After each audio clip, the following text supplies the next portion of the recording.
Hey friends, and welcome to the Happy Hour with Jamie Ivey podcast. I'm your host, Jamie, and I'm so glad you're here.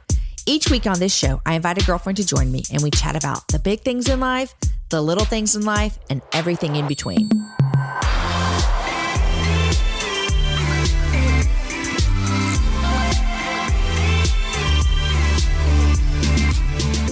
Today's show is sponsored by Bolster Sleep. There are endless demands that can make your days feel exhausting. Shuttling kids around, working a job, and trying to get it all done. It seems like you can never catch up on rest, but Bolster Sleep Company wants to change that for you. Bolster Sleep is so confident in their mattress, they give you 100 days to try it in your home, sleep on it, move around on it, risk-free. Check them out at bolstersleep.com and use promo code HAPPYHOUR for 10% off. That's BOLSTER sleep.com. Guys, welcome to halfway through May. May 15th. We're halfway through this month, which seems crazy every single month, right? Today is also Lindsay Sweeney's birthday, who works on my team. Happy birthday, Lindsay. Last week was the birthday for the Happy Hour. 5 years we've been doing this show. You guys, your response to that show was so great. And I'm honored, literally, I'm honored to sit here every day in front of this microphone and bring you shows that I think matter. And if you didn't listen, go back and listen. We talk about a lot of questions that you wanted to know about the show. At the end, also, Lindsay and Amanda, they tag teamed me and had some thoughts from you listeners for me, and I boohooed like a little bitty baby. So thank you guys for that. Thank you for your kind thoughts. I want you to know every email that comes through with your kind words, even if I never get to respond to it, I see and read and put my eyes on every single one. Every letter you send, every package you send, every Instagram message you send, you guys, they mean the world. So thank you, thank you, thank you. Okay, so today on the show, it's episode number 245. We have my new friend, Jasmine Starr. I've known who Jasmine was for a while because she's twin sisters with Bianca Olthoff, who's a friend of the show, been on the show several times. And so I finally got to sit down and meet Jasmine, who I have been following and learning from afar for so long. And it was such a beautiful meeting. You know, when you see someone online and you even know some of their friends and some of their family, and you think, oh, I'm going to know her when I sit down. I wonder what she's like. You guys, she was just as lovely as I ever would have imagined. So today we talk about a lot of things. It is a phenomenal conversation. She literally left my hotel room when I was in Orange County out at the Catalyst conference, and she left my hotel room, and I looked at my friend Amy, who was with me, and went, I love this girl. So Jasmine and I talk about her family. Her family is super close, and they've had a major influence on her life. She comes from a Latino family. In fact, her dad was an immigrant at 14, and her mom is from Puerto Rico. We talk about her relationship with her twin sister, Bianca, which is fun for you guys because as a listener of the Happy Hour, you've heard Bianca on the show before. We had another super important conversation about mental health and depression. And May is Mental Health Month. And so it's such a fitting episode to fall right here. We talk about her journey with depression and how her and her dad had a conversation about this when she was 20. And he said some things that he's now taken back and changed, but their conversations that they've had over the years, their relationship that is so deep, and the journey that she's been on with mental health and depression is a beautiful conversation. It is a vulnerable conversation. It is one that needs to be had. Jasmine and I also talk a lot about social media. You know, that's a part of her job. She started Social Curator, which she explains to us in this episode. You're going to want to hear it. It's beautiful. I was smack dab in the middle of my Instagram fast during this conversation. And Jasmine said something to me that I'm not going to spoil it for you right now, but she said she related social media to something else that we could all understand. And my mind was blown. I cannot wait for you to hear it. Also, her and her husband are on the adoption journey. And so she shares how that is going for them. Y'all, it's a phenomenal conversation. Sit down, enjoy it. It's so much fun. You guys, speaking of social media, I am back on social media. My Instagram break was phenomenal. It was beautiful. I talked about it 2 weeks ago on Kate Merrick's show. In fact, I've heard a lot of you mention how important that conversation was in your own personal life with dealing with social media and dealing with being present. If you haven't listened to that episode with Kate Merrick, I highly recommend it. But I love social media, and my favorite is Instagram. I have one favorite. I have eyes for only one, and it is Instagram. I'd love it if you followed me. I'm at Jamie Ivey. And if you're loving the happy hour, I would love it if you tagged us. Use the tag #happy hour with Jamie Ivey. Also, tell me 3 things you're loving. You know, I always ask my guests that, and I do love to hear it from you. We've created some Instagram images for you to use, for you to share your favorite 3 things that you're loving right now. So check out my Instagram highlights for directions how to do that. You guys, I have to tell you that last week on my birthday, May 6th, I turned 41. I'm over the hill. I am in my 40s and I could not love it anymore. But I did a sale on my book, If You Only Knew, and my husband's book, Steal Away Home. I have been running my own merchandise shop this week because you guys showed up and bought some books. In fact, on episode 244, we mentioned that there's a book sale and I had already taken it down. I couldn't even handle it. I sold so many books. So thank you, thank you, thank you. Thank you for buying those books last week. I really appreciate it. Okay, you guys, enough from me. Here is my conversation with my new friend, Jasmine Starr, who you're going to love and adore as much as I did. Jasmine, welcome to the happy hour. Thank you. I'm so happy to be here. I am on your turf. Yes. Usually people come to be on the happy hour on my turf. I feel special. I'm not going to lie. You should feel special because I am in. Am I going to sound really cool or uncool when I say I'm in the OC? You sound, I mean, it depends who you're asking, but since I live here, you're really cool. Okay, the OC. The OC, yes. Okay. Which someone had to explain to me the other day that Orange County is actually a county. Yeah. I was like, is it a city? Because everyone's like, I'm going to Orange County. Yes. But in Texas, we don't say, like, I'm going to Travis County. Right. But I'm just like going to Austin. also, okay, so it's like when you say, I'm going to LA. LA not only is comprised of 4 quadrants, North LA, South LA, East LA, and West LA, there's subcomponents within that. But because Southern California is so congested and so large, you just denote it as I'm going to Orange County. Gotcha. Yeah. So this is Southern California. Oh, yes. Because we're about 40 minutes from LA without traffic, and we're about an hour and a half from San Diego, and about 2.5 hours from the Mexican-American border. So great. It is. I love it. Okay, so I'm glad to be here in your state. It's beautiful. And thanks for sitting down with me. I've been trying to make this conversation happen for a while. I've been waiting. I'm excited. We've been in cahoots. Yeah. Okay, introduce yourself to the listener just quickly before we dive in. My name is Jasmine Starr, and I'm a photographer and business strategist from Newport Beach, California. And what I've been doing the past few years has been really just empowering people to follow their passion, build a business that's profitable, and stand in their purpose. I love them. I mean, you're like everyone's best girlfriend business coach. Yeah, I'm bossy, but in love. I like that. I'm bossy because I want you to be living your best life. And if you're not, I'm going to call you out on it. We need that in our life. I'm going to add to that because our listeners have heard your sister on the show before. Yes, and our voices are identical. They're going to like, is this Bianca? Yes. No, my sister, Bianca Olthoff, my twin sister, Bianca Olthoff, and Jamie have been really good friends. So I have a lot to catch up on. Yeah. Like a lot. I know. Okay, so congrats on your birthday this week. When this is airing, you would have already had this birthday. But how do you care? Are you a person that says how old you are? Oh, of course, I'm 29. For a few times over. Well, congrats for your 29th birthday. But I asked you earlier how you're celebrating, and you started to tell me. And I said, wait, don't tell me, because that's what I do. I learned that when I was in radio. Like, don't talk about it before we're recording. Right, because then it feels fake. And I don't like to feel fake. Okay, so what are you doing to celebrate for your birthday? Well, we have a big Latino family. So my parents have 5 children. And when it comes to birthdays, everybody celebrates together. Like, that's just the rule. And because I have a birthday with my twin sister, we have to celebrate together. And so today, my husband is an amazing kind of like home chef. Well, he's not technically a chef, but I'll call him that because I do the same with my husband too. So we have that in common. We get it. Yes. Okay, we get that. So he's an amazing cook. Like, he asks me, where do you want to go out for Valentine's? I'm like, home. I'm like, I want to wear a nice shirt and sweatpants. Yeah. So I want to eat so much. I'm stretching out the sweatpants. That's right. So for our birthday, I decided to ask Bianca, what would where should we celebrate? And she's like, do you think JD would cook? And I was like, of course. So enchiladas, homemade rice and beans. I mean, the whole 9. It's not Taco Tuesday. It's Enchilada Wednesday. I love that. You know? So he's going all out and your whole family will come over. Absolutely. And when he goes all out, this is not like canned enchilada sauce. No. Like, he's been working since 9 a.m. I know this. I know this day. Yes. Yeah, I know this day. And I even said him today because he was like, I've been in the kitchen since 9. And I'm like, babe, you're kind of like those people who would lose Top Chef. Not because you're not the most amazing, but because you care about every minutia. Like, are the onions julienned?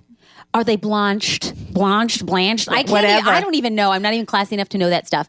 But he's like, wait, you want me to to make a half meal for your birthday? Is that what you're telling me? And I was like, well, no, you're roasting Anaheim chilies and then peeling off the burnt edges and then dicing them only to put them in a blender. Jasmine, I have had this exact conversation in my house. But he's like, not today. Well, he's like, why would I do it halfway? You know what? Yeah. Exactly. That's his love is in melted cheese and chicken and tortillas. And so we're going to taste it. My mouth is already watering. I know, me too. I'll be there later. You're more than welcome. I mean, big Latino family. Like, we just add another chair. Oh, exactly. Like, everybody's welcome all the time. And when I travel down to Mexico, people do speak Spanish to me sometimes. I could pass as maybe a little bit of half Hispanic or something. You totally could. Yeah. Okay, so you said, all your siblings live close. Yes. You have a Latino family. Yes. Your parents immigrated here. Yes. Were you born here or there? Born and raised in LA. Okay. So my father came over when he was 14. My mom was born in Puerto Rico. So she is American, but not mainland American. And it's a little bit different, born on the island, you come to LA and it's a very different experience. So they met in East Los Angeles, very, very blue collar. My dad came over with a 72-hour visa from Mexico. And then his mother never left. When he was 14. Yeah, like 13, 14. With his family. With his mom and his sister. Okay. And they never left. And so he just taught himself English by watching television for about a year. And so then kind of like trickled into school, didn't do well, obviously. He doesn't know the language.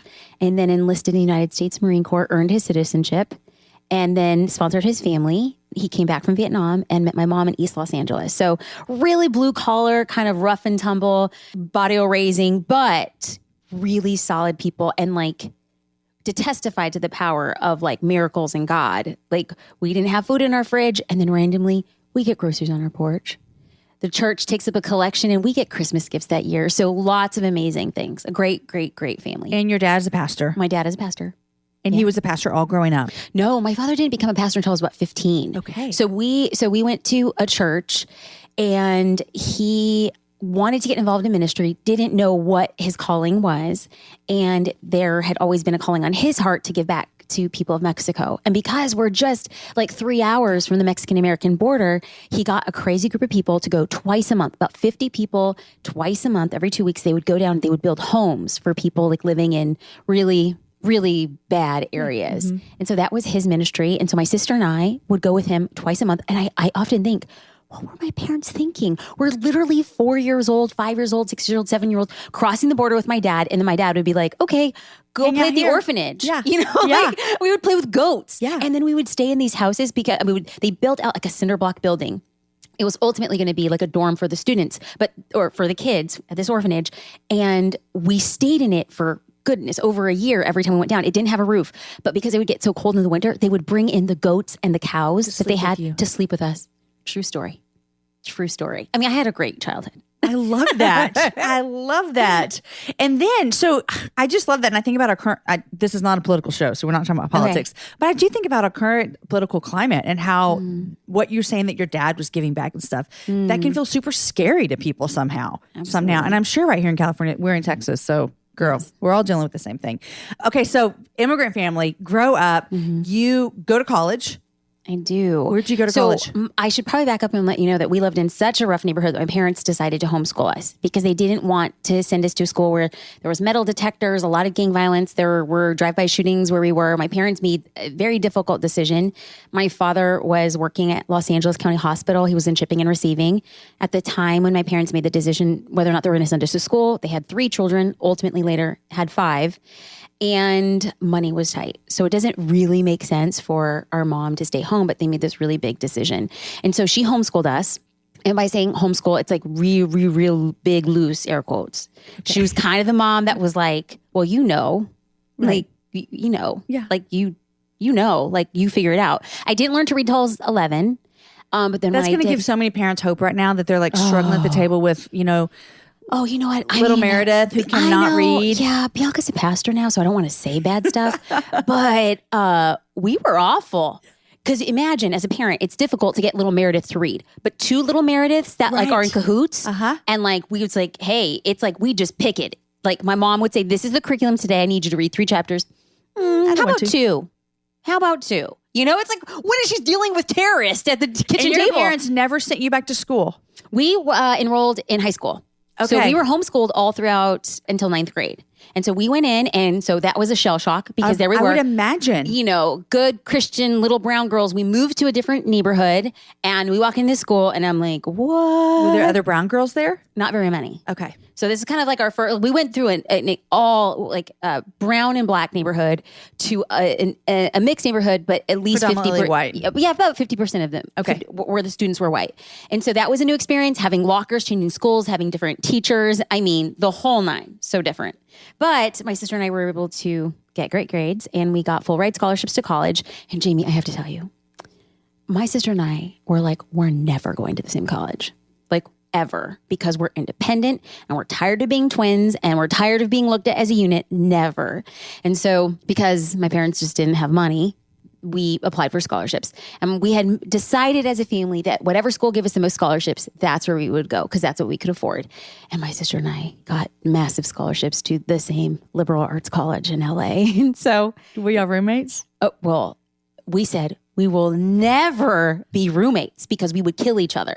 My mom called the school and said, my daughters cannot room together. We're like, no problem. We're going to send out this Scantron where they fill out like your work hours, your study hours, do you smoke, do you drink type thing. We filled out our Scantrons, sent them out independently. And then 2 weeks later, we get this automated response that was like, congratulations, your roommate is Bianca Wattis. And I'm like, what? So my mom calls like the dean of student affairs. They had matched y'all up no matter what. Yeah, it was like math. It was just like, clearly my sister and I are very similar. We're twins. So we work out at the same time. We sleep at the same time. So basically on paper, we were a perfect match. Yeah. Little do they know that genetics really, it just complicates things. So my mom calls the school and she says, it's the first time anybody in our family has gone to college. So she doesn't even really know what she's asking. She just knows that having her two daughters in the same room in college is going to be awful.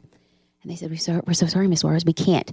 After 2 weeks, they can make a room change. So begrudgingly, my sister and I take our stuff and we refuse to unpack everything because we're like, we're not staying. This is so funny. We're so not staying together. And then 2 days later, after watching all the other pairs of students in their rooms with brand new roommates, strangers, I was like, thank you, sweet baby Jesus. We're best friends forever. And then we remained roommates for 4 years. That is so funny. You can't get away from each other. No. We now live like 20 minutes from each other. That is so crazy. I know. Which is how I heard about you, was through your sister. And then I started following your work. And I have just been so impressed with your passion for helping women walk in their passions. And I will tell you, today I told you earlier, I was texting with your sister and I was like, okay, tell me something about your sister that not a lot of people know. And you want me to tell you what she told me? What? She said that you are one of the most generous people she's ever met. She said, and I don't know if you want me to say this or not, but she said about what you and your husband had given so much to a hospital for a ward for mental illness. And she's like, not a lot of people know that, but they give back so much. And so that's what she said about you. Teary-eyed, Jamie. And I told her, I texted her back and she just, said a couple more things. And I said, I can really tell how much you love her. And I know you're twins and sisters and whatever, but as you get older, those relationships with siblings, they deepen and you go, oh, I really do really, really, really like you as a person, And so your sister said sweet things about you. Oh, I don't even know how I got like the twin sister lottery. I mean, you know her and like people do know her. Like she's passionate and she's fiery and she's fun. And we often joke within the family that where Bianca is extra, I have a tendency to repel the other way. So she's a feeler and I'm a thinker. And she loves getting energy from other people. And I like reading books. We're so opposite. But when I'm around her, I feel like better about myself. Yeah. Like that's a pretty amazing thing. Yeah. Thank you. So can we talk about that? What she told me about that with mental illness? Because I know you told me that something you're passionate about is loving those around you who are walking through mental illness or addiction. Where does that passion come from for you? To be 100% honest, I started understanding the complexity of mental illness when I was about 25. That was the first time that I so my mom was diagnosed with brain cancer my second year of college. And so Bianca and I would take turns driving home, making dinner, doing laundry for our younger siblings and for my father, who was a full-time pastor, and grieving what the doctors had told us would be a very difficult path.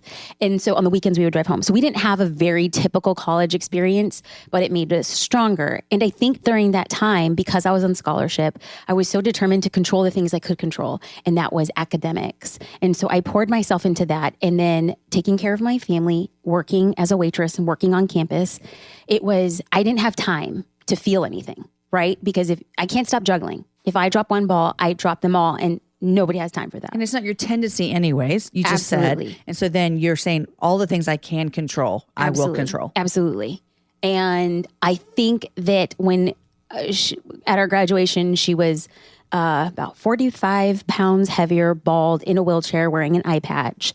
And the doctors had said, we're going to take a break and we're going to see how this fares for her. And I think in that moment, there was like this hope that she had battled so valiantly that, and she was at her graduation. So this was like a big thing for us.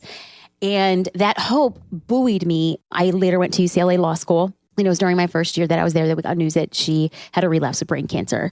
And I think that there was nothing that I can control in that situation. I was wildly unhappy in law school. I was overwhelmed. I was stressed. I couldn't control anything. And then that little tiny big factor in our life came back.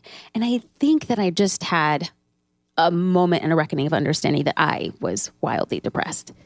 And so I went to campus medical center and I said, this is what's going on. And the first thing that people say, and I feel like it's a hot button and we're just going to go straight there, is like medication. No, I am not a trained professional. I'm not an advocate, and I do not have an opinion of whether or not you agree that you should or you should not.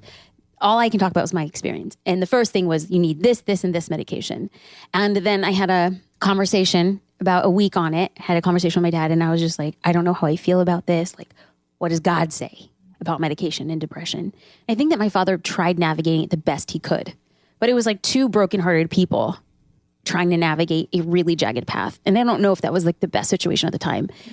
I think that I went through that and I go through that and I struggle with that and have worked years with great, great, great people to move past and understand it and have sought God in the truest form. And the answer is I stopped taking the medication, but I have no judgment of those who, under guided, careful consideration, do that. I go through that because it breaks you in such a way that when you see other people who are hurting, you have to help. Mm-hmm.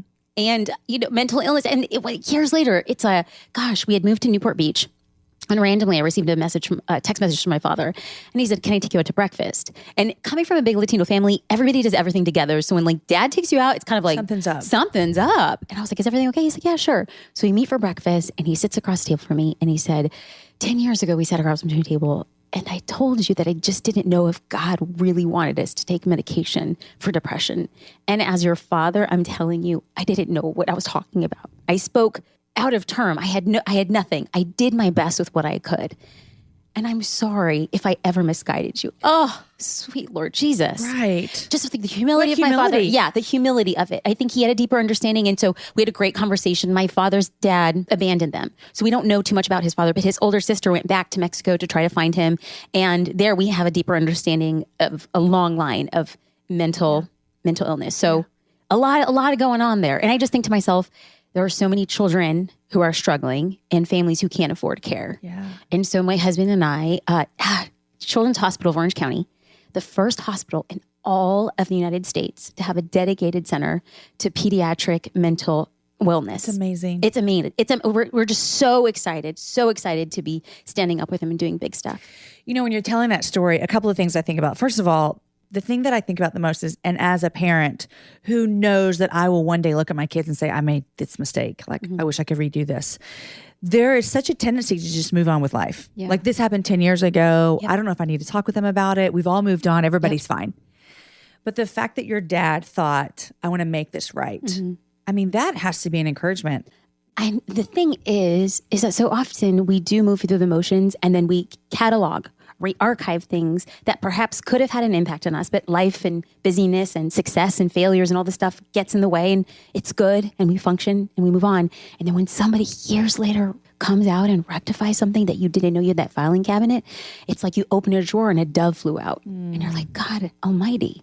Like, it shifted something in me. Did you not know you needed that? I didn't know I needed it because in Latino culture, in the Christian culture, in first generation culture, it's not something you talk about. Right. And so to have your father like step up and say, I made mistakes. It's so beautiful. And I just feel like so empowered that if God blesses us with a family, that I will have the humility to do that. Because it encourages me as a mom just to think, I want to have that humility. The second thing I thought about when you're telling that story is the self-awareness that you had. I mean, because I've never walked through depression. Now, I have walked through a really difficult season after our kids came home from Haiti, where I did go and get on medication for a while. And I had all the same things that you just said. Like, I don't think anything's wrong with it. It is a personal decision. I took some pushback for that when I went. Of course. Yeah. I mean, it was my kids had come home. So we're now a family of 4. And I was blogging, and so I was open with my struggle with what was going on. And I had a lot of pushback to, if you couldn't handle this, why'd you adopt? I mean, just crazy things. But the self-awareness that you had at 22, 23, were there any people around you that were going, you know what, I see something different. Maybe you should talk to someone. Or was it truly all self-awareness for you that first year of law school? In what regard? Like when you said you went to the medical clinic and you said, hey, something's wrong. Yes. That's a big step. Or did you not feel like it was a big step? I feel like what depression feels like is like a bullet wound. Okay. It does. And like you go to the hospital for a bullet wound. I mean, my hair was falling out. I was waking up at 3:30 in the morning. I would drive to the gym. I would run 7 miles. You're just sad one day. No. Yeah. No. You had gotten so far that it was clearly evident. Absolutely. Okay. And there is, to draw a distinction, there are multiple types of depression, but the largest two are situational. And I believe that God gives us emotions of deep darkness so that we appreciate the light in a different capacity. Being bummed out is totally normal. Being sad for a prolonged period of time is very normal. That's how we bounce. Like we see the joy after experiencing pain. Prolonged period of clinical depression is very different. It's, I can't get out of bed. Nobody understands me. I'll shut myself off from the world. You become weird. Like you become very idiosyncratic. Like my house was always clean. Like again, wildly, what can I control? Mm-hmm. I'm sweeping my floors 4 times a day. I'm running. Yeah. It's just sadness that manifested in like fastidiousness. Now, you mentioned about how that can be culturally hard to talk about as a Christian, as a first generation Latino. Yes. Did that play into your story? Oh, 1,000%. Okay. We didn't talk about it in our family. Okay. It just wasn't spoken about. And I also have to be fair. It's like, the conversations that we now have around mental health are so different. And it just makes me so excited. Like, can't you just say too, I'm sorry to interrupt you, but can't you just see, like, I was talking to my husband about this yesterday about how much we've grown, we're 40, how much we've grown in our faith in the past 20 years. Yes. The conversations that we're having, I feel like my parents weren't having at 40. Yes. So would you say that would be a part of the conversations that your family's having? Yeah. 1,000%. And I think that where we are generationally, it's like we now see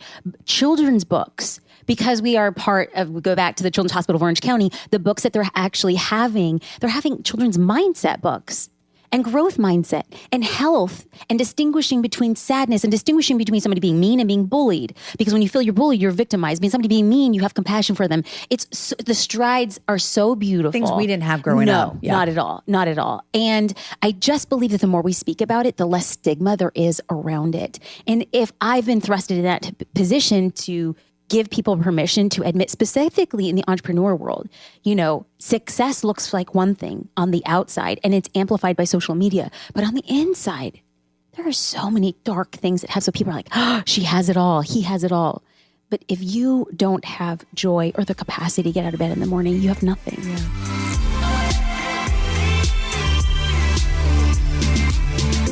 Okay, friends, I know you're loving this conversation as much as I did the first time I sat down with her, and I'm sure I'll be listening to this one again. But I want to thank our sponsors real quick because they help make the happy hour possible. Today's show is brought to you by Third Love. With more than 70 sizes, including their signature half cup sizes, Third Love designs bras with breast size and shape in mind for a perfect fit and a premium feel. Just answer a few simple questions via their Fit Finder quiz to find your perfect bra fit in 60 seconds. How nice is that, guys? In your own home, you answer the questions. No one's touching you and prodding you.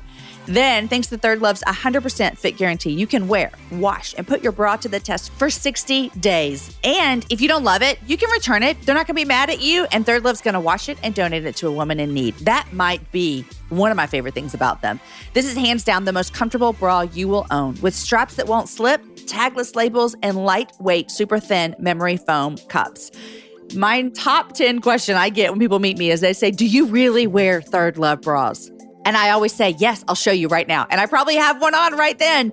I've loved every bra I've ever bought from them. And let me tell you, I'm supposed to tell you about my favorite bra I'm loving right now, but I'm going to tell you right now is the bra I'm about to buy as soon as I quit recording this. It is their classic lace Razorback. I need this in my life for summer. It's a stunning hybrid that combines the best of their other Razorbacks plus a little bit of lace. They call this the minimal lace meets a familiar fit for a truly exceptional everyday bra. I need that in my life. I'm about to buy that. No lie. Third Love knows there's a perfect bra for everyone. So right now they're offering all of my listeners, which is you guys, 15% off your first order. That is a great deal. Go to thirdlove.com/Jamie right now to find your perfect fitting bra. Get 15% off your first purchase. That's Third Love, the number 3, thirdlove.com/Jamie, Jamie, for 15% off today. I also want to thank another sponsor of the show today, and that is Lola. You know, here's the question I want to ask you. If we care about the ingredients in the food we eat, which I would guess a lot of us do, I do, and the beauty products we use, which I'm caring a lot about that these days, why shouldn't the same be true of our feminine care products? You know, the FDA doesn't require brands to disclose a comprehensive list of ingredients in their feminine care products, so most of them don't because they're not required to.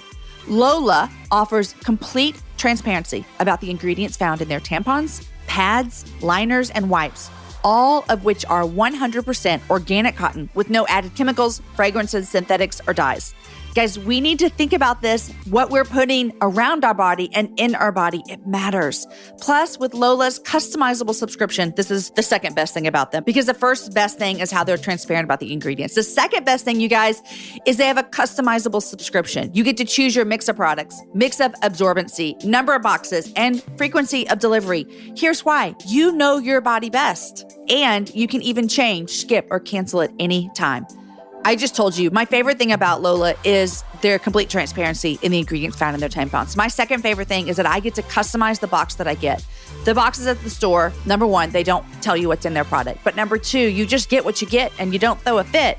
But with Lola, you get exactly what you need and they're delivered straight to your door. 100% organic cotton, BPA-free tampon applicators, which leave me worry-free, you guys. Right now, Lola is giving you 40% off all subscriptions. Visit mylola.com and enter Happy Hour 40 when you subscribe. That's mylola, mylola.com, and enter Happy Hour for 40% off all your subscriptions. It's worth giving a try. Okay, here's the rest of my conversation with Jasmine. So let's switch to your entrepreneur world because I'm so intrigued. I have so many questions about it. But my next question that I was going to ask you, and this can take us into what you do for your day job and your night job. And I know how it is, all the hours jobs. How do you manage that now? How do you manage depression? How do you manage situational depression? How do you manage that in the work that you do, which is so very public? What does that look like for you on a day-to-day basis? I had an extraordinarily dark period in 2014. Really, really, really hard. And it stopped me from being able to create. And I'm a creative entrepreneur. And it was as if I was experiencing a death of a part of me. And it was during that time that I reached out to a great therapist. And I also reached out to a business coach. For 2 years, I went to therapy 3 times a week. And you were doing what you do right now? Or this is okay. And I was just starting. It was actually a big career pivot. So I became a photographer in 2007.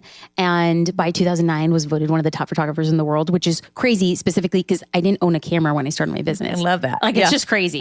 So then that happens and you're met with a lot of success and then you work your way to where you want to go. And then you realize there's a glass ceiling. You can't go much further. You can't go anywhere. Yeah. You can't go up any from here. So had to make this hard decision. So over a pivot period of around 2 years had occurred. And those 2 years were some of the hardest years of my life because my identity was tied up to what I had done before. I got a lot of heat from the photography world. I came in as a female. I had no photography education. I had no business education. I was using social media. People felt like it was like a cheat. And so he's like, to carry all of that and then all of a sudden say, okay, my time has come. I've done what I wanted to do. Can I do what I've done in the photography world, which is teaching people how to run better businesses in the business world?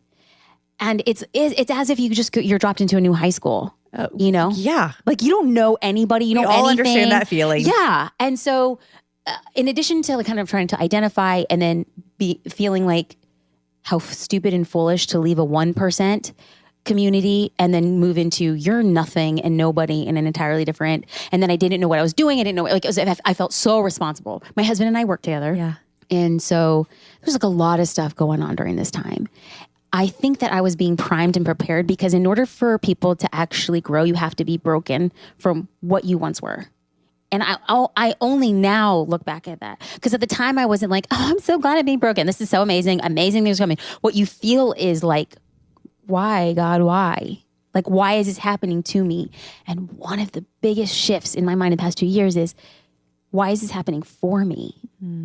The faith that I have, that even though like the ground beneath me can shake or be moved, is actually a good thing. Whatever happens, it's happening for me. That alone was a big mindset shift. Understanding the ability that like I'm being prepared for what I asked for. And 2.5 years later, I look back and I'm like, oh my God, that was preparing me for this. Yeah. Oh my God, that was preparing me for that. And so wherever people are right now and you're wondering why, like why me? Why not you? You're not a special snowflake. God has called you to do big and mighty things only after you've been broken. And then you realize that anything good that comes out was because of something that he had predestined for your life and nothing to do with your goodness, your greatness, your small waist, or your cute smile. Yeah. It was all outside of our control, but we had to get there first. And that was the thing that I was learning. And then just like the school of hard knocks, like you want something, you got to figure it out yourself. You got to go after it. And the business completely shifted for us in like the middle of 2017. It just ramped up and now we're just trying to keep up. Now you're just like swimming as fast as you can. Yes. We're swimming into a tidal wave. Okay, what exactly is your business? Okay. Give me 30 seconds. The 30-second version is based on my photography career, I had created a course, an online course, how business people can use Instagram. And it was wildly successful. I was like, wow, look what I did. Yeah, that's great. Yeah. Except for the fact that at the end of it, the 3 questions we got asked the most was, Jasmine, that's great for you. You're a photographer. You have photos to post on Instagram. I don't.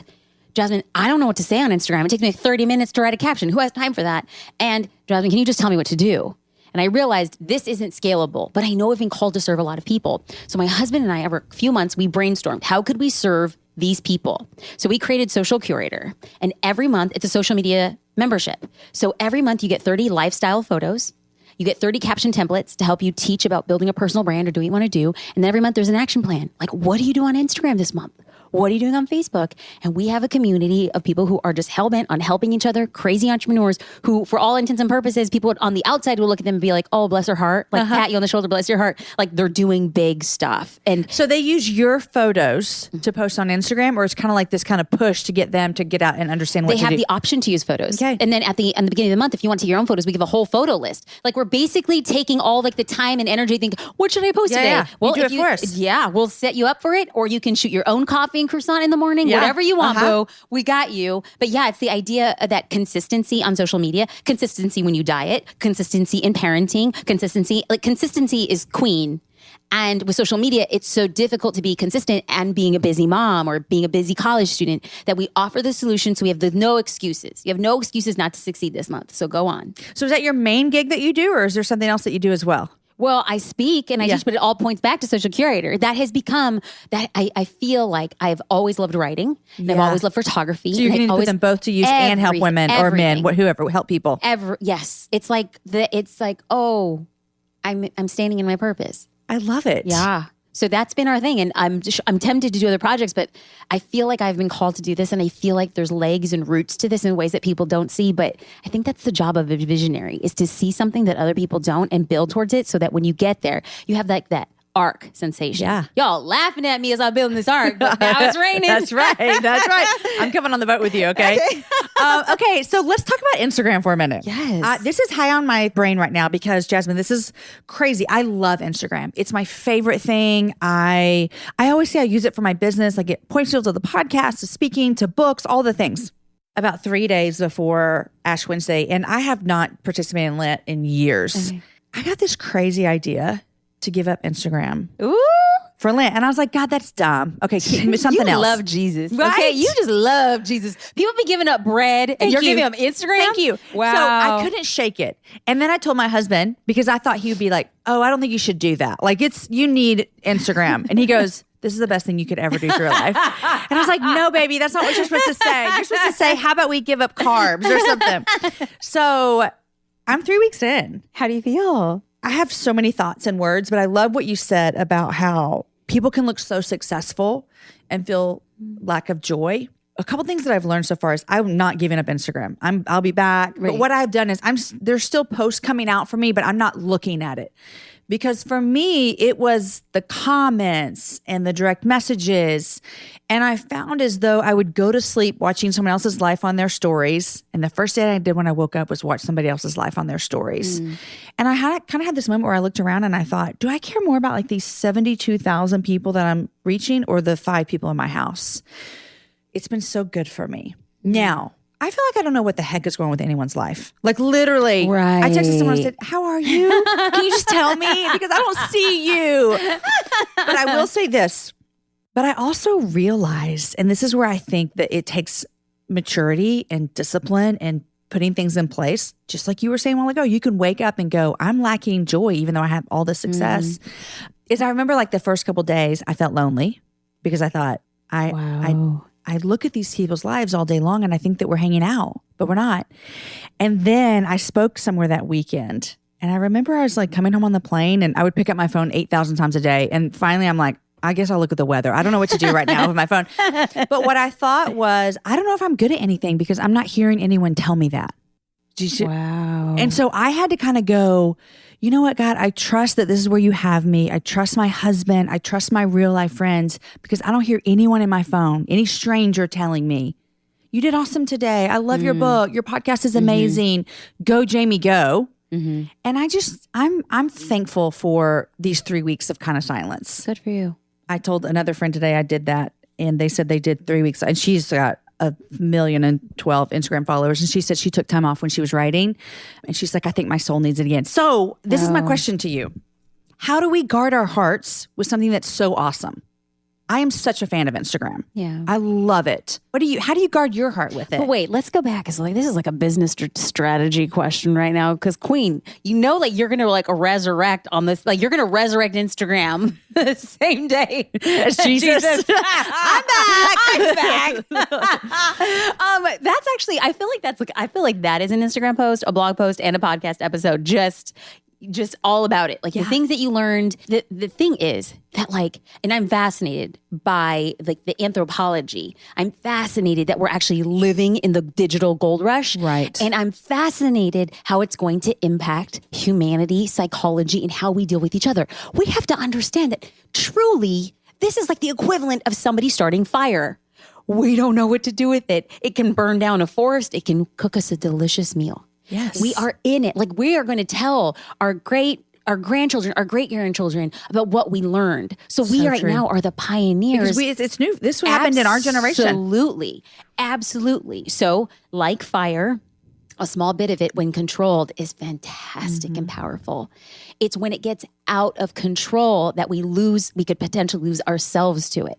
So I can't speak for everybody, and you're going to hear it 1,000 different ways. But I do believe that my business is built on social media. It's built on Pinterest, Facebook, Instagram, YouTube. I'm on all those personally. I love Instagram. Yeah. It is the most highly. My fave too. And it's everybody's fave. It's the most engaging platform as of right now. Most time spent on social media on Instagram. And it's already crossed 1 billion. And they're projecting that it'll be crossing another 1 billion faster than the users. Of users. Did you see who just got an Instagram this week? No, who? The Royals. Oh, yes.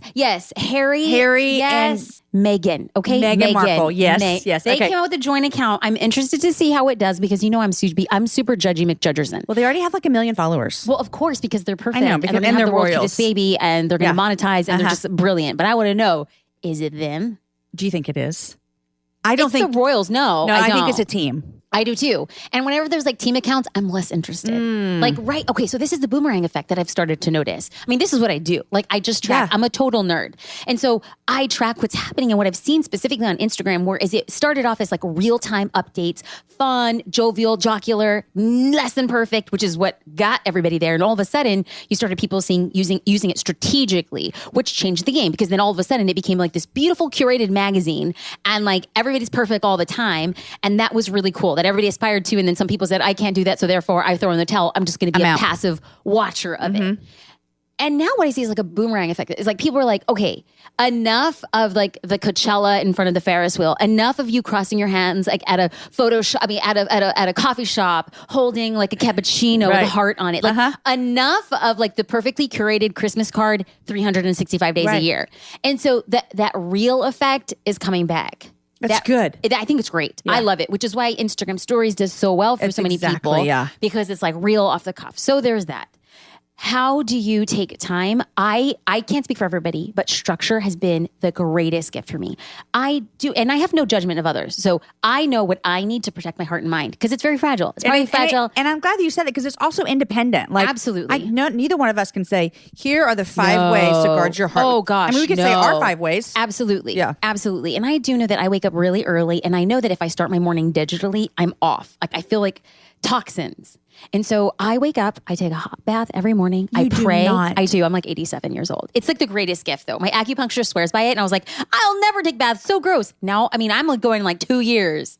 I take a bath at night a lot to relax. Oh, it's the morning. It literally like wakes up, it gets your blood going. So then I pray. I do a devotional. I meditate. I'm like, good. Okay. I do an hour of self-care. That's so extra. But I wake up at like 4:30 every morning. I know, Jamie. I know it's crazy. I go to bed like at 10:30. I am one of those annoying people. I go to bed and I'm like, this alarm goes off at 6. I'm like, dear Jesus, more time. Honestly, I don't wake up with an alarm. It's literally what time my body wakes up. I'm one of those weird people. Your sister's an early riser too. I know that about her. Yeah. Okay. So it's genetic. My mom's an early riser. Okay. Yeah. So this is how it is. Yeah. And so I do spend a little bit of time and I'm not even opening and I don't go to social. The first thing I do, I run a business and that takes a lot of discipline. So I get in, I take care of myself and when I brew my coffee, that's the first time I'm actually opening social. You've already bathed. You've already prayed. Yes. I've worked. You've taken care of your soul. Yes. Soul work. And then I only check in on social media in pre-designated times during my work day. Is this on your phone or computer? My phone. Okay. Yeah, my phone. Yeah, for sure. And so I create a daily work schedule and then I work those in. Now, I kind of gamify it. Like if for some reason I finish a task earlier. I get 5 more minutes. Exactly. I'm like, I got 5 bonus minutes. Here we go. Yeah. But yeah, so it's all about structure so that I can look back on my day. Like where was I? What was I doing? How purposeful was it? But I believe that the reason how we make it effective and how we like become approachable for people is if we're responding. And so I do my stinking best to respond to all of my DMs, to respond to comments. It's like a job. But it is, right? I have a business. Yeah. Now, if you're listening and you don't have a business, you do you. And you need to take care of your business and not your Instagram. But this is your business. Yes. Yeah. Yes. So 100. So I'm in it a lot. One thing I've noticed too is I can tend to lack some discipline in some areas of my life. In some areas, I can be super disciplined. In other, like the new thing came out on your phone where you could set up time limits. Oh, Lord. All I do is say, more time. Like... Thank you for telling me more time. You know, I was out to dinner. We were on a date the other night, and my girlfriend's phone did that, and she goes, "My husband has the code. I can't get in until I ask him." And I was like, first of all, I was like, I don't need to ask anybody when I can get in my phone. And I thought, maybe I do need to ask somebody when I can get in my phone. No, get behind me, Satan. Don't even tell me that stuff. I know. My husband cannot listen to this podcast. He'll be like, I got your code. You give me the code, babe. And I was like, huh. But I have also noticed, like, one of the things I'm learning, and I think this is so good for me on so many levels, is just learning that discipline really does increase value in your life. Because sometimes I feel like I'm fine. This isn't bothering me. But to set up, like even how you just said, in your workday, or to set up boundaries, or if you're a mom at home with 4 little kids and you find yourself, you're always looking at your phone instead of your kids, set those times. So that's something I can see myself setting up and really finding some accountability for what that looks like for me the day after Jesus has risen. I actually want to go back and I want to affirm your decision to take a break, because for so long I had told myself that wasn't a possibility. Like, I have momentum. What am I going to do? And I went off the grid for a week and a half. So 10 business days of nothing. So I didn't have any posts scheduled. I didn't respond to comments. Like, I put out a post. So you weren't even there. No, I didn't even. I took the apps off my phone. And I just went on vacation to detox my mind and my soul. It is so tempting without even knowing it. Because I will be very honest, I stinking love when other people are winning at life. When I see my friends, when somebody else is riding in a private jet, I'm not like, why not me? I'm like, go on, girl, with your bad self. I love that. But also, marginally, in the ugly, dark crevices, you're like, I want a black jet. Yeah. I want a chef to cook at my house. Yeah, you do have one. Oh, I do. Yeah, that's true. Thank you. So what did that 10 days do for you? I was subconsciously reaching for my phone, right? And I reached my phone. I'm like, oh, wait, what am I doing? So you start noticing your patterns. Yeah. And then it literally took me 2 days to actually turn my brain off. It's so true, girl. And it sounds stupid, but like you notice birds chirping. It's so true. And you notice like, maybe I can read a chapter right now. Like I've read more books in 3 weeks. Maybe I should write a letter. I mean, like legitimately. So social media, I think, is amazing and powerful, and it has revolutionized the way we humans connect with each other. As long as we approach it the same way we approach fire. I love that analogy. I'm going to remember that forever. Do you teach with that analogy? Because it is. Right? Or did it just? I just made it up. I'm going to use it. I love it. Thank you, Jamie. I'll give you just credit. brought it out. Whenever I use it, I'll give you credit. I was really tempted to be like, oh yeah, I've been using it for years. No, it just came out. I was like, I like that. It's brilliant because it's so true. I mean, my dad burns, or my brother works the Forest Service, so they would have prescribed burns all the time where they go out and actually burn parts of the forest, and they're doing it for a purpose and it's a reason. And then you as good well as anyone else knows in California, there are also some fires that are not prescribed and they wreak havoc on people. Yes. So girl, that analogy, we're going to be using that forever. Good. I love it. All started here in the happy hour. On the happy Cheers hour. to us. Cheers to us. We're going to empower some women with that. Okay. I do want to ask you this. Now, you mentioned to me that you and your husband, JD, Yes. are starting a family Yes. through adoption. Yes. How is that going? Because it feels like it's been a while. Oh, it has been. Because I feel like we tried to connect once before and that was the issue. And I Not an feel issue, like but you know what I anybody, mean. I didn't take it as anything as such. I feel like anybody who has adopted, you just know nothing goes as planned. Yeah. You go in and you're like, oh, I got confirmation. We're in it. I'm like, no. And again, the mindset was, oh, this is happening for me. What am I supposed to learn through it? So we've gone through different iterations of how we thought we were going to adopt. And it didn't turn out the way that we had wanted. However, so we started off through a Christian agency here in Southern California. And I think that that's where we were going. And it was wildly competitive. And I just didn't necessarily have a piece about it. And they had a guest speaker come in and talk about foster to adopt. And I was just like, no, that's not what we're going to do. And my husband, I'm seeing him sitting next to me. He's shaking his head. And then we're on our way home. It's 10 o'clock at night after those long foster to adopt meetings. I mean, they are long. They are. And longer than Church and South. You know what I'm saying? And so then he's like, what did you think about what he said? And I was like, no, not for us. JD says, not for us. Do you think we should go to that meeting? He's like, I think we should go to that meeting. So we went to the meeting. We started the process. We did the home study. We're going through all the things. And then I just realized that I started doing back of the napkin math. And I'm like, statistically, it'll take us probably 2 or 3 years and we'll be placed a few times over. And my husband and I have been married 13 years, but we've been together 21. And I just thought, I don't know, like we've waited so long, like so long. And I don't know if my heart was ready to love 100% and have to give up a few times over before we found our perfect match. I do believe that we met an amazing organization who we're now sitting on the board with. Love what Austin Angels are doing for the foster care system.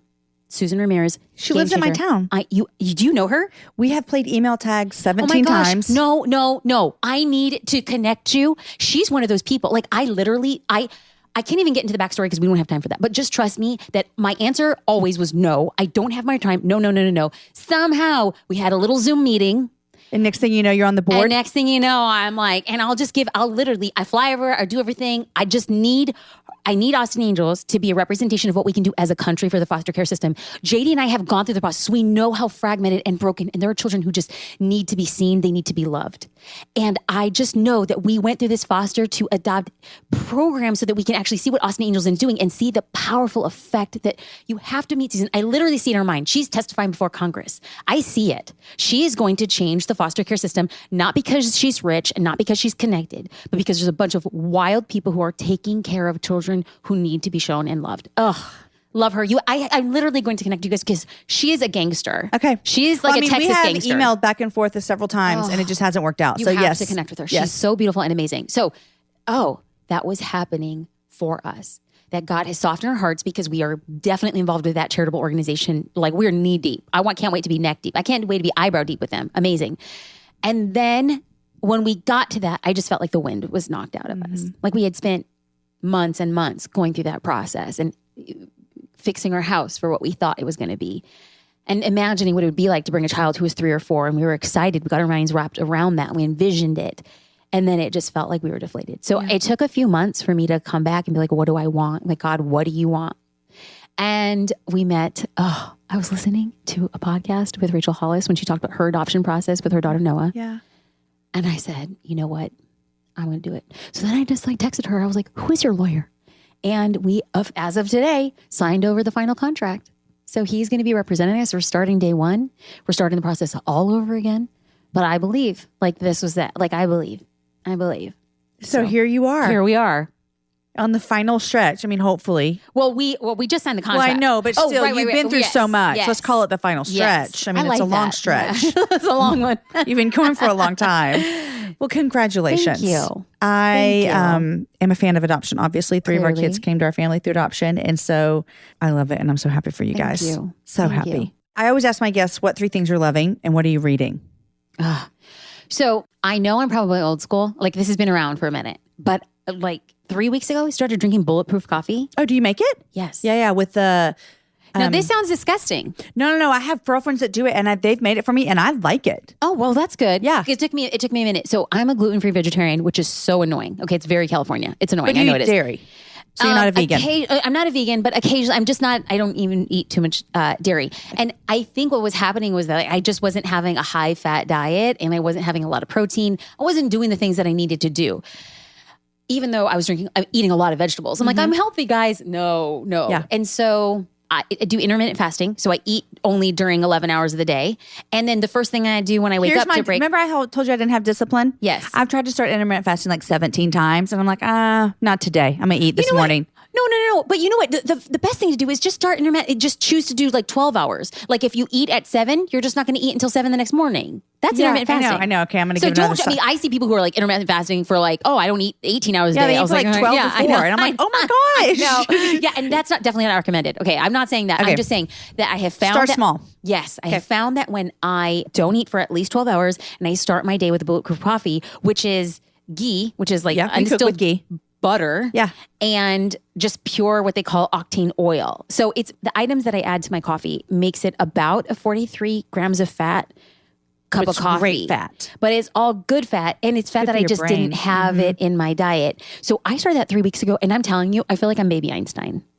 Like seriously. I mean, my husband's like, because sometimes I go live on Instagram and Facebook with you guys. I'm like, what is this bulletproof coffee stuff? And like my husband's like, people are gonna think you're endorsed by it, or maybe it's not for everybody. I'm like, I get it. It's not for everybody.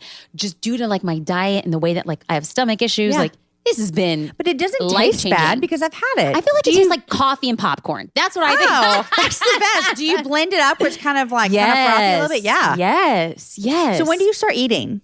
So that's another thing. So I'm breaking my fast. Because I was going to say that. So I've heard can hold you for a long time. I was blown away. Because at first I thought, this is like a gimmick or it's not going to happen. So I have my coffee at 7 a.m. and I'm like, I have to force myself to eat at 11:30 or 12. Yeah. So it's been amazing. That's what I've heard. It's been amazing. And I just didn't know. And here's the thing. I don't know if it would have as dramatic effects for the people who have a balanced diet between proteins, fats, and veggies. But for me, I was so deficient in such a big capacity that I literally feel like I've been reborn. Okay. I see what you're saying. Okay. So bulletproof coffee. Yes. Also, huge fan of practicing yoga every day. It is just like a practice that is really, when it comes to clarity, when it comes to positivity, when it comes to focusing on gratitude, because in my morning practice, a very light practice every morning, and I'm breathing in like my doubts, my insecurities, and breathing out, or bringing in my positivity, exhaling doubts, insecurities. I focus on the people that I love. It becomes like a moving meditation. Yeah. I thank God for what I have. I thank God for my pillow. I thank God that my mom is still with us. I thank God for my crazy dad. And like after 10 minutes of just getting your body through movements, praying, breathing, you literally feel like a butterfly. Yeah. Like, so huge on that. I sound so typically Californian. It does sound, but I was just thinking, I like yoga too. I don't do it as often as I want, but every time I do, when we do that, it's like a prayer thing for me. The first time I did it like 2 years ago and I hadn't ever done it, I cried at the end. It's like everything released. It's like tension came out. I started crying. Yeah. They must have thought I was crazy. They're like, she's first time. Oh my, no, are you kidding me? I know I had a good practice if I'm laying on my mat after and I'm like leaking. I'm like, I'm not crying, guys. Just kidding. Skirting around my negative No, thoughts. but I always think about how when I was growing up in Christian culture, yoga was like satanic. It was. Oh, they do the yoga. So like, do you know that at like my mom's church, like back when we were growing up, it wasn't good. And then later on in life, like I heard that they allowed like a yoga class in church, but it was all the worship music and the mantras would be just psalms, psalms that you said. Yeah. I was like, you know what? Hey, we're moving. At least we're moving in the right. Exactly. I know. Moving in the right. And I'm like, listen. King David had meditations to the Lord. So there you go. Thank you. There you go. Yeah. Last thing, I'm currently reading. Why did I just forget the name of the title? Crawdads. Yes. Something. What is it?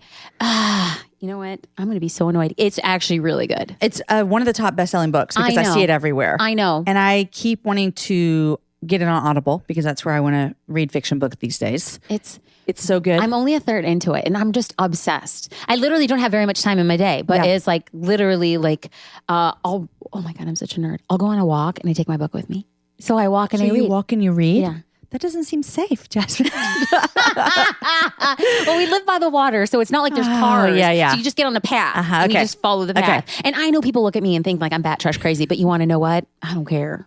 You're like, it's the time. I can do two things at one time. Oh, absolutely. And then I have my earbuds in. So just in case somebody calls, I can have business me, I can read and I can I'm walk. ready. I'm just ready. Watch me, world. I just listened to Educated on Audible. So good. So good. Can you believe? I mean, it literally sounds like a piece of fiction. Oh, exactly. Man, I want to meet her in real life. Believe I think it. she's amazing. Amazing. Yeah, I'm a reader. That's what I do. I don't watch TV. But man, we could talk about books for days. I have read probably 3 books in the past 2 weeks because I will go to my kids' baseball games where I would normally literally for an hour and a half watch Instagram stories.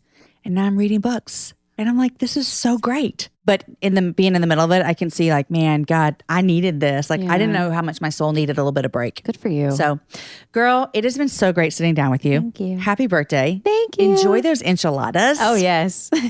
You're going to have to keep us updated on the baby situation. I love what you're doing. I wanted to tell you this earlier when we were talking about the social curator. What I do love about it is because you and I both love Instagram. We both see how it's changing society for good ways, just like your amazing fire illustration.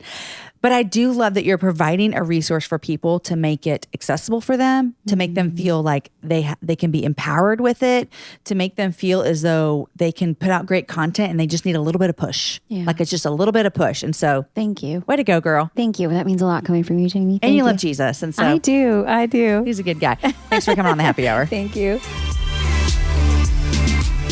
You guys, I told you, wasn't this so good? Our conversation emulated so much. What I love about this show is it was deep and it was personal and it was light and it was funny. And we talked about hard things. When she said that as long as we approach social media like we approach fire, I wanted to just fall out of my chair and say, this is it. This is what I need in my life. And it made me think, and I mentioned that my brother was a forest firefighter, and sometimes they would have prescribed burns where they would actually burn and the fire was hot, just like you see a fire that's out of control, except it wasn't out of control. It was completely in control. And that is how I think we need to think about social media. It's not bad. It's not going away. It's very useful. I love it. But it can be very harmful as well. So I hope that blessed you as much as it did me. Also, I hope you enjoyed our conversation about mental illness and anxiety and depression. And when she talked about her daddy coming and apologizing to her, I just get teary-eyed thinking about it again. And what I hope you learned from that story is that there's growth in learning and there's growth in understanding and there's freedom to have conversations. And it's a good space to be in.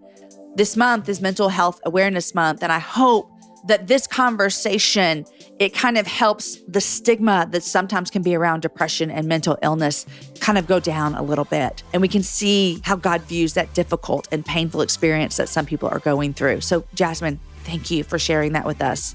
Today's show is edited by Chris with Podshaper, and the music was developed for the show by Matt Graham. Show notes are written by Aki Slockers, and this whole thing is organized by the birthday girl, Lindsay Sweeney. Next week on my show, you guys, Jordan Lee Dooley is sitting down. Jordan's book released into the world just yesterday. Own Your Everyday. Overcome the pressure to prove and show up for what you were made to do. That is what we need, guys. Jordan is an author, a podcast host, a speaker, a product creator, community builder, and a cheerleader. That is my kind of girl. If you aren't familiar with Jordan, I can't wait for you to meet her next week on the show. Go find Jordan Dooley on Instagram and follow her. Go follow me on Instagram. Go find Jasmine on Instagram. You'll like us all, I promise. Guys, enjoy your week. Share the show with a girlfriend. Have a happy hour with a friend. And I'll see you guys right back here next week with Jordan.